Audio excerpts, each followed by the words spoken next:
Dr. Debbie Guy-Geesh, and welcome to my show called Get Real with Revenue Marketing. And if you know anything about me, you know that I am absolutely passionate about revenue marketing, and you know that I like to address straight on the elephant in the room.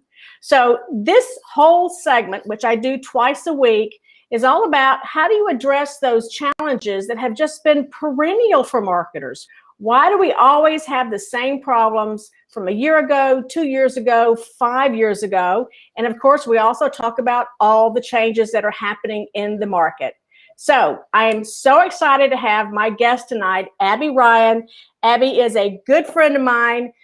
Abby, how long have we known each other? It feels like forever, but it's been like it's only been a couple years. Yeah, it's only been a couple years, but forever in our hearts. That's right, forever in our hearts. It feels like a long time. And so Abby she calls herself, she's a marketing operations professional, but she really is just a pioneer. And she just finds new and creative ways to take marketing operations to the absolute next level. So let's welcome Abby to the show. Welcome, Abby. Yay. Thank you, Debbie. I'm so excited to be here. Thank you for having me. So like Debbie said, my name is Abby Ryan. I'm currently responsible for marketing operations and technology at Nexthink, which is remote workforce management, employee experience, all that good stuff that, especially post-pandemic, we're really going to need to be hyper aware of in the real world. So I'm super excited to be here. I'm also very passionate about revenue marketing, marketing operations, and anything that's kind of nerdy. It's really my game. That's my game. And I'm going to move because the sun is setting in my face right now. You can tell. Let me just go right here. I'm going to just move this just a little bit this way. Let's see if we can make this work. Okay. That's going to be a little bit better. So, Abby, how long have you been in marketing operations? So this is a great question. I've been in operations for about a decade, but I did spend some time in sales operations and services operations before kind of falling into marketing ops. So I'm still going to say a decade. We'll stick with a decade. Okay. And so what do you love about marketing operations? I mean, you've been in it for a while. I know you had, now come on, honestly, before, because I know this about you, you did not begin your career in technology. You were an event planner, right? Yeah. So how do you go from being an event planner to marketing operations? I would love to just say, charm. That would be exactly right. But no, so I actually went to school for events management. I went to the University of New Hampshire, and I literally have a degree in leisure studies. It's a real thing. It's called recreational policy. And it was all about how do you organize really fun, cool, creative experiences, but emphasis on the organize. A lot of people think event planning, that sounds really cool. You must drink a lot of champagne, but there's a lot that goes into it. So quick example, I have a client, they want to do a circus theme outside in a park somewhere. How are we going to get the electrical? Thinking of tiny little things like that can make or break an event. And so it was super fun, but it also meant that I had no life after work or on the weekends because shocker, that's when events happen, right? Yeah. So I happened to meet a friend and a colleague, and she sort of said to me, hey, I think you might be great at my company. There's a sales ops role. I know you have no idea what the heck that means, but come in and interview, see kind of what we're up to. And it was really great. So I came in and I sort of did sales ops admin. I was kind of like the assistant to the president at the same time. You know how a lot of us in Mark Ops have 15 jobs at once. Yes, absolutely. And I met this wonderful woman, Terry Feldman, and she was our NetSuite guru. And she was like, hey, come over here. I want to kind of show you how this stuff works. And I started asking her questions about the system. And, well, if we do this, then does that mean X, Y, and Z will happen? And she started to say, hey, I think you've got the brain for this, right? You can connect those dots between, A and B. It's not an intelligence thing. This is not a flex on my part. It's just that the way that my brain worked was really complementary to understanding how systems work. So she was and she continues to be a huge mentor and friend in my life. And she kind of taught me how to understand NetSuite, which if anybody listening has ever heard or wants to Google, huge, gargantuan, super smart tool, but you have to speak its language or else you're going to get gibberish out of it. So it just kind of sort of flowed from there. And I ended up actually working for Terry again. And that's when I met Marketo, which I've been working on with, again, probably for about 10 years, and learned marketing operations kind of at the start. So that's sort of my origin story. That's a great background. And it was really interesting. And Abby is in my book, From Backroom to Boardroom. She is one of those executives that I interviewed. And one of the things that I have in the book, I have a pie chart of what their backgrounds were of the different, and I interviewed 24 executives. There were a lot of non-technical backgrounds that were people that were leading marketing operations team, which I found incredibly, incredibly interesting. Yeah. So you've been in marketing operations for a while, and let's talk about talent. Because one of the things I know from interviewing you for the book, Abby, and just talking to you and knowing you as a friend is that you're really passionate about talent. And we all know it's very, very difficult to find marketing talent these days. They're like, it's like finding purple unicorns. They have to be so diverse in their skill set. And when I started interviewing executives for the book, they could not shut up talking about talent. So there's a whole chapter dedicated to talent in the book. So tell me about what kind of talent challenges do you have in leading a marketing ops team? And what are some tactics or strategies that you've applied for overcoming those challenges? Yeah, absolutely. I think the first place I want to start is actually what you had just mentioned, where the folks you had interviewed, not on the whole, but probably more often than you were expecting, came from other areas. What I've found most in the teams that I've built at different companies is that some of the most engaged employees and the most talented folks in the team didn't sort of grow up in this area. They'd seen other aspects of the business. And because they have this like broader scope of view, it gives them like a unique perspective into what we're doing. I think often people forget that marketing operations is really only like a 10 or 20-year-old function. Most companies, right? Like it's still pretty young. Not everybody knows. And so we kind of get into this place where we're looking just for technical talent or just for here's A, B, and C what I need. And that should suffice. When in actuality, if we really want a high performing marketing operations, revenue operations team, we need that broader perspective or else we're going to be missing a huge like part of the environment. So one of the things that I find difficult is, to your point, it's really hard to find talent. Quite frankly, anybody who's like, should I get into marketing ops? Yeah, you should, because you'll get a job. You will get a job. Yeah, we're looking for people who are personable, who can have a curious personality, who are interested in the tools and the technology, but more importantly, understand the business side of it. They have that business acumen, and they know that the marketing ops isn't just okay, we have to get something out the door. Thank you guys. Just make it organized. No, like this is a critical role to all of the go-to-market functions. Like we can't, sorry, go ahead. When you think about marketing operations, and let's kind of put this in context too, I've always say that structure follows strategy. And once you have that structure, then you know what kind of talent you need to hire and kind of how you need to place them.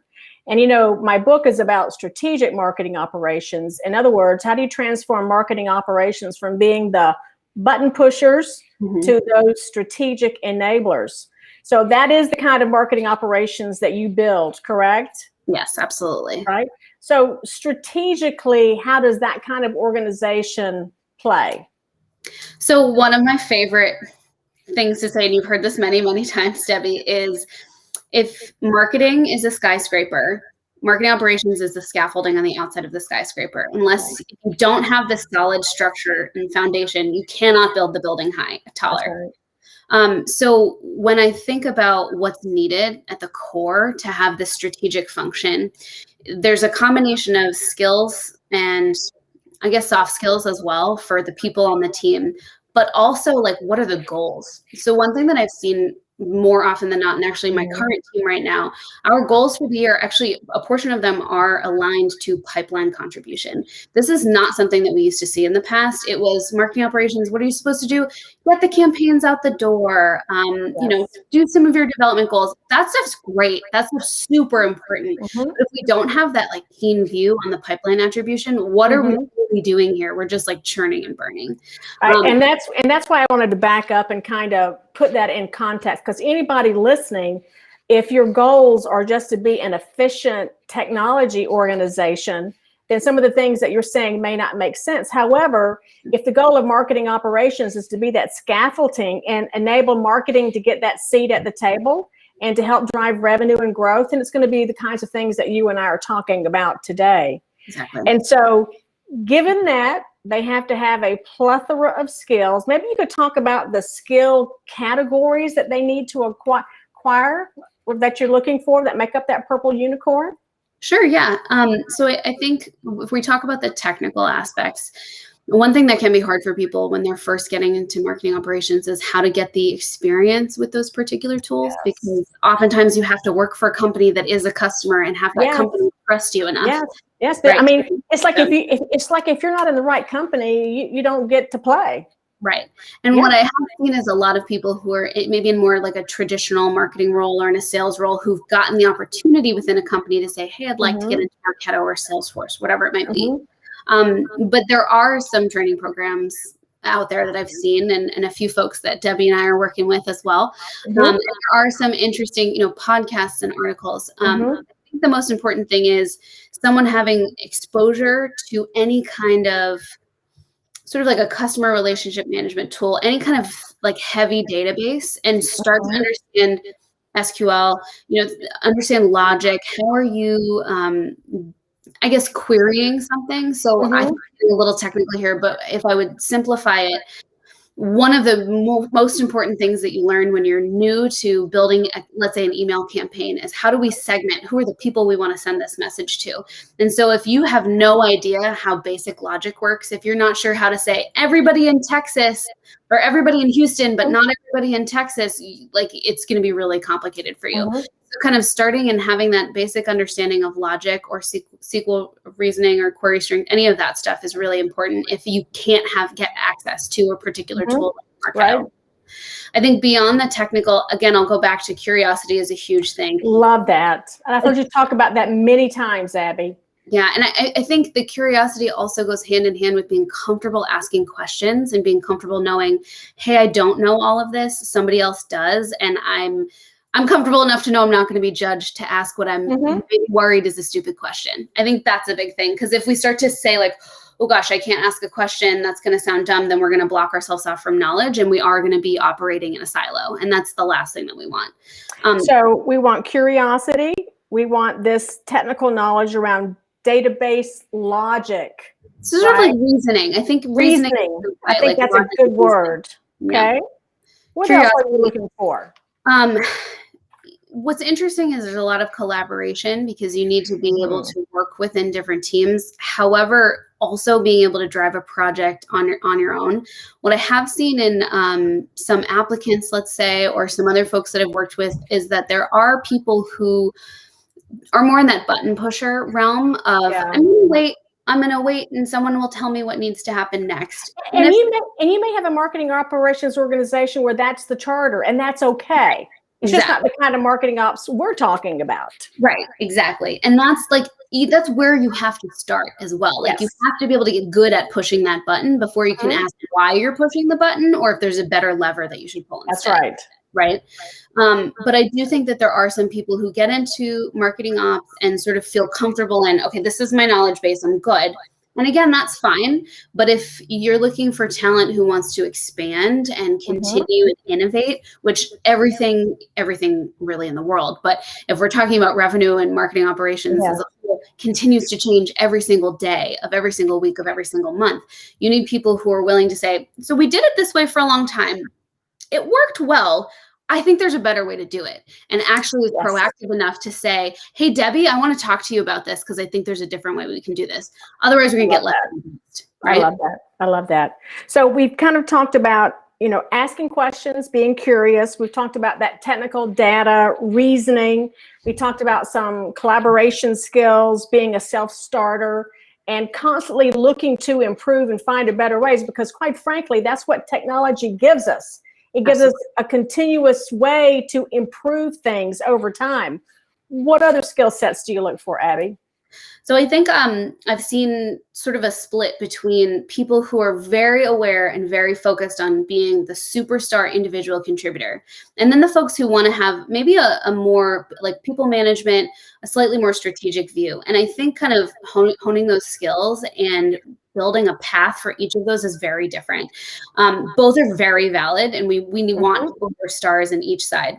Sometimes people who are highly technical get promoted into roles where they're managing or leading a team, and that's not necessarily the right fit. Yeah, it's like hiring a salesperson to manage sales. It's Exactly. completely different skill set. Completely different skill set. And this is, again, like I'm hoping future people listening to this know that Debbie and I talk about this a lot. And so this is the 50th time she's heard it from me, but it's, in my opinion, very important that anyone managing a group of people, a team, or a project really understands what it means to manage other human beings and isn't just highly technical and highly skilled in that one area, because that can really drive some serious slowdown in progress, like some, not necessarily combativeness, but some head bumping. And so I think understanding the differences. So I would say someone who's really strategic, really seller and really technical knows this is what we're going to do. Here's what we're going to do next. I'm going to learn this extra tool. I'm going to take on this new project. It's going to be awesome. And the person who's more focused on the people management and the strategy side needs to understand that background, needs to have the technical know-how. However, some of those soft skills need to be much more up-leveled, and there needs to be an awareness of how people communicate. It's a little overwhelming when you think about it, right? So these are, Abby's provided a really good description of the kinds of skills that you need to gain over time or acquire. How do you find and develop those very special people? Like a lot of wishing, a genie in a bottle. Well, again, I'll say a lot of the amazing people that I've worked with have come from other areas of the company. So at my previous company, I was lucky enough to have, I think, 3 or 4 folks who came from internally, like other marketing teams or sales teams. And what was awesome there is that I got to know them first, and they started to ask questions about what the team really looked like. So everybody kind of went into it eyes open. When we started thinking about growing that talent, and I'll speak about one individual in particular who was in a field marketing role and came to my team because they were very, very focused on the technical. So I was able to see, here are the amazing things that you're good at, really great using Marketo, really wonderful at nurture programs and lead management and working with other people and projects. And the areas that this person needed to focus more on were, how do we communicate a little bit better about the goals of marketing, sales, customer service, all of that all at once, so that when someone comes to us and asks for a thing, we're not in that like task manager role where okay, yes, and it's sort of like a ticket taker and you just do the next thing. So it was, again, focusing and kind of honing in on, we need to be more strategic in our approach. Does this request really benefit the company? Is it worth the lift? So that description, I want to ask this question. Do you think it's better to bring somebody into the marketing ops team who has an aptitude for technology, but they already have the other stuff around marketing? Or is it, and you can train them deeper on the technology and the data pieces, or to do vice versa? Which is easier? Which is best? Or is there a best? That's a great question. I think for me, it comes down to the person. If the person seems like they're excited, engaged, open, know that there are things that they can learn, I will take either. Okay. If I, like, gun to my head, if I had to say, I actually think I would prefer to teach someone the technical side of things if I could understand how their brain works and they already have that background. Because I think if you know that someone can like a tool, anybody can figure out, anybody can like learn how to play piano. I mean, I'm learning right now and I have no idea what I'm doing. So maybe it's not a great example, but people can learn. You can learn it, yes. But the strategic mindset or the business acumen, like that takes time. That takes much more time to do. And again, it depends. I mean, on some teams, you need these powerhouse users for different reasons, and they don't have to be as, fully rounded, but as we're talking about a fully rounded person. So one of your finding and developing tactics is an internal transfer. Yes. How else do you find and develop talent?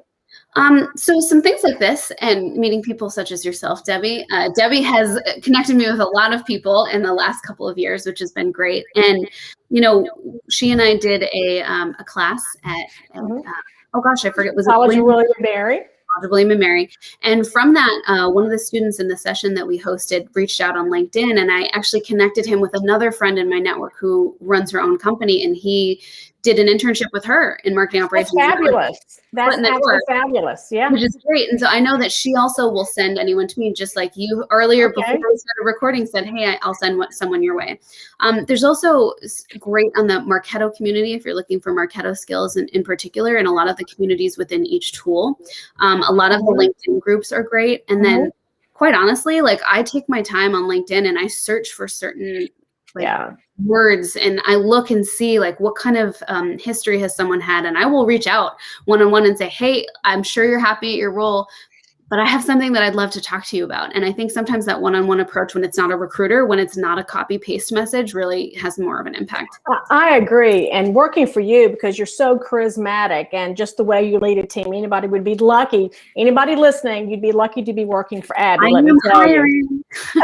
She is hiring. That's right. So networking is another way. And again, it is very important to have a network. Especially if you're any kind of hiring manager, it's critical to have a network that you can draw on.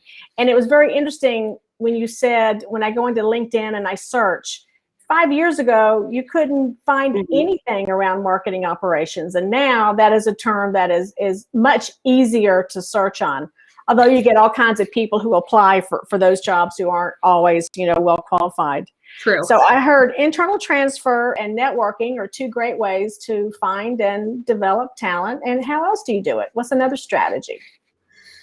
I think a lot of the this sounds a little lame and not creative, but a lot of the online postings and being creative in the way that we write the job requisition. One thing that I've been really interested in the last couple of years is statistically speaking, most job requisitions are written for men.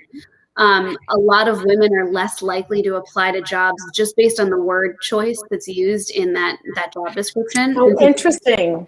Yeah, there's been some science, there's been some research, I should say, into terminology, phrasing, and even layout. Very interesting. Yeah, and I, hiring more technical roles, I often will have more men apply for one role or another, but I have seen a difference in the way that I phrase. So one thing that's interesting is women tend to not apply for a role unless they check every single box. So if you have 50 things in the requirements. Absolutely true. Right. And then men will say, hey, I've got 3 of those 50 That's things. Right. Total generalization. I mentor a lot of young professional women, and I tell them exactly what you just said. It's absolutely positively true. And one of the things that we do in my company is that when we present a resume to a hiring manager, we take the name off. They don't know if it's a man or a woman. But Abby, I'd love to talk to you later about those job descriptions, because I would be very, very interested in that. And once you get somebody from online and you're interviewing them, tell me your experience in interviewing people that you don't know.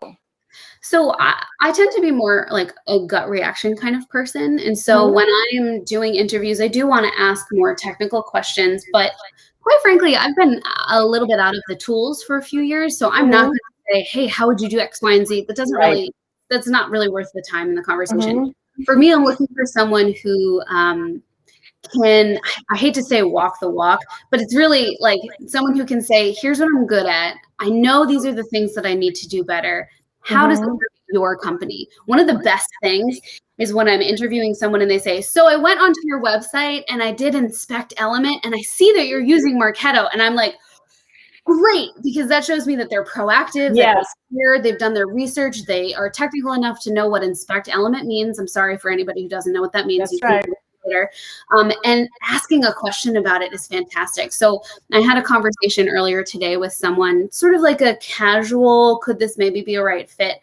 And it's someone that I have known for a while. And this person is fantastic in general, but they also came with what do you think the next phase of this role could be? What can we accomplish together? Do you think we could win awards? Like asking all these really engaging questions about how we can go next level, and not just, I'd really like a job, please. I know how to do math. That's, I know that people get nervous, but that's not engaging.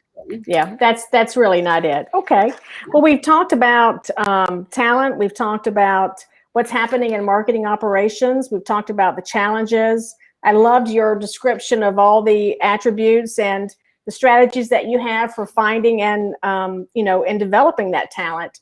So the final question, this is the question that I ask everyone that's on the show. And Abby, I'm not sure I told you about this question, but what do you know now that you wished you had known 10 years ago? I love this question. I think what I would have benefited from knowing is it's okay to take on a lot, but you need to know where your own boundaries are. Because if you have a high capacity, people will continue to give you more and more and more. And being strategic about the things you take on and making sure that it's going to help you tell your best story for your next job is the most important thing. Yes, I love that. And that is a piece of wisdom that everybody needs to listen to.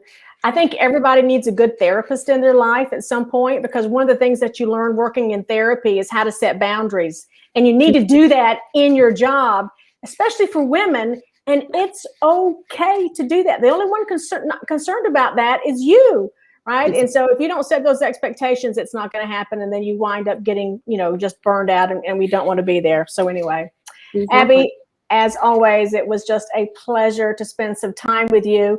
Abby and I are also working together on a project called, what is Toby's project called? Highway Education. Highway Education. You want to tell them just a very quick thing about Highway Education? I'm super excited. So Toby is one of the original founders of Kapost, and now he's working on Highway Education, which is, I believe, a nonprofit trying to work in educating people in how do you get into a marketing operations role, and providing that training that we were talking about before that can be really hard for people who don't have on-the-job experience. So we're at the kind of beginning stages, Debbie and I, working with them. Right. And even beyond the general, how to make that available to all kinds of people, disadvantaged groups, all kinds of groups, right? I mean, it's hard enough to learn marketing operations if you've got an education and, you've got access, but, when you're in a disadvantaged population, it's even more difficult. So really democratizing software or technical careers, which I'm just passionate about. So anyway, all right. Well, listen, Abby, thank you. You go enjoy that beautiful afternoon. I heard it was 70 degrees there today, and we'll talk to you soon. Bye, everybody. And remember, it's a great day to be a revenue marketer. See y'all next time. Bye-bye.